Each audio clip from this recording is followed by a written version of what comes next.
नमस्कार दर्शक बंधु मो नीलू आपण मानक स्वागत करुच्ची मो channel all farming info Odisha को। आज चलते जीवा गोटे नुआ टॉपिक बोलो।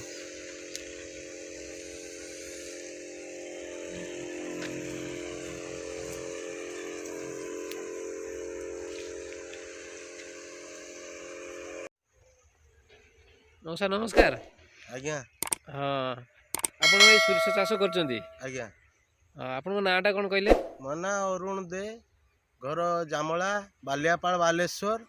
अच्छा तो आपण केते जगह चाष करछंती एबडा? मो आज्ञा 5 एकर जमी चाष करछि सोरिष चाष। सोरिष भल होईची? आज्ञा भल होईची सोरिष। भल बळिया तो लागुची? भल होईची। कृषि विज्ञान केंद्र रु आसी मो पाखरे तांको परामर्श अनुसार मो चाष करछि। यार वेराइटी नामटा कौन कहले? पीवीआर 210 चाष करछि 5 एकर जमी। अमल भल आसीबो? आज्ञा अमल तो सब वर्ष मो एटा करूछि आ अमल भल आसुछि। आउ एथिरे केमती कोन चाषटा कले टिके प्रथम रु कहबे हम दर्शक मानु? प्रथम रु आज्ञा पानी मता हेतिला। पानी मतिला परे ठीक पाग हला परे गुटे गार रुटर रे लंगल करथिली। तापरे बिहन पकी तळी रे सार पकी कि कोन सार पकेले? सार पकिले आज्ञा डीएपी केजीए आउ यूरिया ए हमरो पोटास देछि 500 लखाए प्रति गुंठरे। गुंठरे हां प्रति गुंठरे डीएपी केजीए आउ पोटास 500 ग्राम देई। गोबर खत किछि पकईथिली। अच्छा आपण त रासायनिक रे चाष करछन? आज्ञा तापरे कोन करले? तापरे पानी ठीक 20-25 दिन परे पानी मता हला। पुनी गछ टिके गछ उठिला परे पानी मता हला। सेतिरे टिके गछ बड़ बड़ हला परे पुनी पानी मती कि 2 केजी लखाए नाइट्रोजन पका हिची। यूरिया जोंटा? यूरिया आज्ञा तो गछ बढ़िया पाई? हां गछ बढ़िया पाई एमती हिची। तापरे पानी आउथरे केबे देले? नाउ दे पानी आउ दिया हैनी। 2 थर पानी दिया हिची। वर्षा तो हेइनी। औषध आज्ञा 2 थर 3 थर एटा 3 थर स्प्रे हेला। कोन पई देले? जावा वर्तमान उत्तरा दक्षिणा दउची तो ये होची उत्तरा उत्तरा रे चाषटा हुए।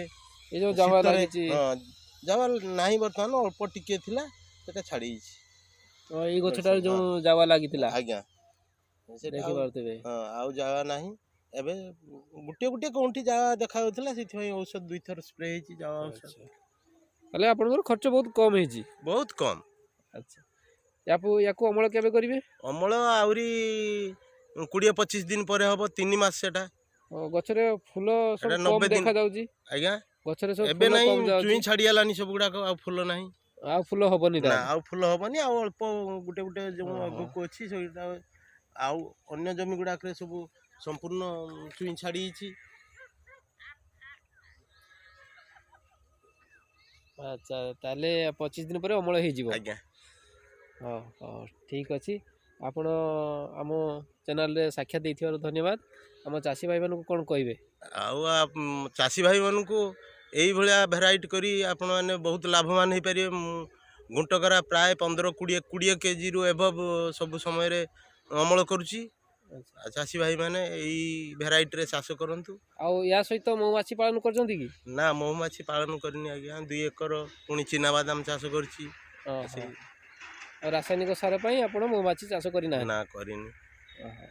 ठीक अछि। आपण को मोर आम चैनल तरफ आपण को मोर गोटे अनुरोध रहिबो कि आपण आगो थर को जो चाषटा करिवे एथिरे जैविक चाष करंतु।